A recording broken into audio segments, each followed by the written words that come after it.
খারাপ আমরা সবাই একসাথেই খেলছি। আমরা অতটা খারাপ দল না, আমরা যতটা খারাপ খেলছি।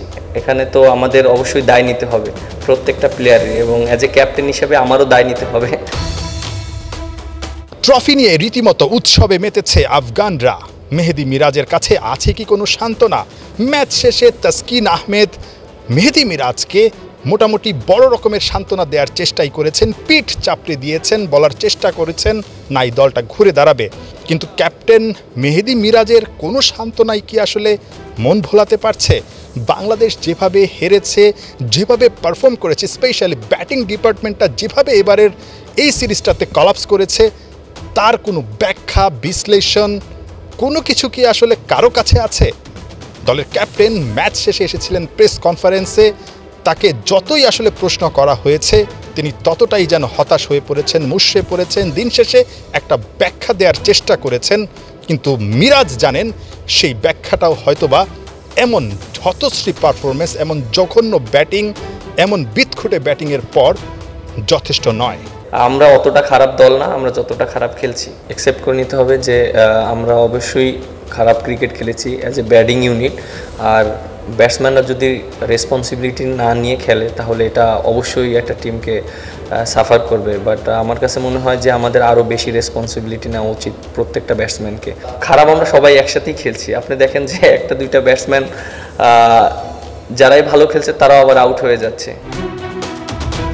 সব হারানোর এই সিরিজটায় বাংলাদেশ কিন্তু একটা জায়গায় ঠিকই গ্রাফকে ঊর্ধ্বমুখী করেছে, আর সেটা হচ্ছে বাজে পারফরমেন্সের, বাজে ব্যাটিংয়ের। বাংলাদেশ প্রথম ম্যাচটাতে 48 ওভার 3 বল খেলেছে, পরের ম্যাচটায় 28 ওভার 3 বল, আর শেষ ম্যাচটায় এসে 27 ওভার 1 বল। তাও আবার 163টা বলের মধ্যে 106টাই ডট। প্রত্যেকটা ম্যাচ বাই ম্যাচ কিন্তু বাংলাদেশ বাজে পারফরমেন্সের গ্রাফটাকে ঠিকই ঊর্ধ্বমুখী করেছে। এই ম্যাচে সাইফ হাসান বাদে বাকি 5 জন মিলে করেছেন 25 রান। নাম্বারগুলো রীতিমতো টেলিফোন নাম্বারের মতো মনে হবে আপনার কাছে। 7, 6, 7, 3, 0, 2। পুরো সিরিজে এমন বাজে ব্যাটিংয়ের পরও মেহেদী হাসান মিরাজ কি আসলে এই ফরম্যাট নিয়ে আরও বড় স্বপ্ন দেখেন? দিন শেষে সব চাপ তো ক্যাপ্টেনকেই নিতে হবে। জবাবদিহিতার জায়গায় ক্যাপ্টেনকেই কাঠ গড়ায় দাঁড়াতে হবে, আবার পুরো দলকে তিনিই মোটিভেট করতে হবে। মিরাজ আসলে কি ভাবছেন? এখানে তো আমাদের অবশ্যই দায় নিতে হবে প্রত্যেকটা প্লেয়ারের, এবং অ্যাজ এ ক্যাপ্টেন হিসেবে আমারও দায় নিতে হবে, যেহেতু আমরা ভালো ক্রিকেট খেলিনি। এবং বাট আমি স্টিল আশা করছি যে আমাদের টিমটা কামব্যাক করবে, এবং আশা করি নেক্সট সিরিজ থেকেই সেটা হতে পারে ইনশাল্লাহ।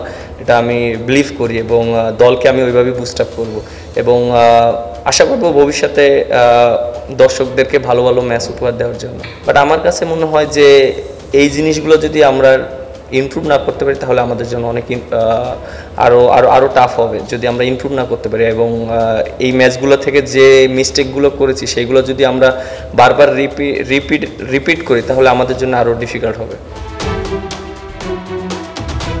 ম্যাচ শেষে গ্যালারি থেকে প্রবাসী দর্শকরা ক্যাপ্টেন মেহেদী হাসান মিরাজকে কিছু একটা বলছিলেন।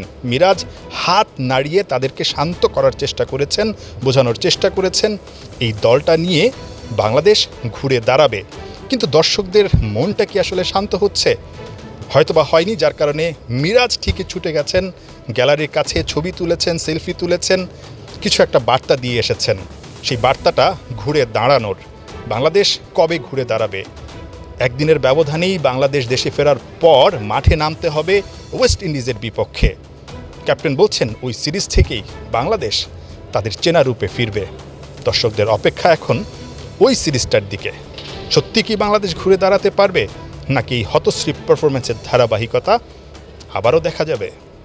নাহিয়ান বিন জসিম, ৭১, আবুধাবি, সংযুক্ত আরব আমিরাত।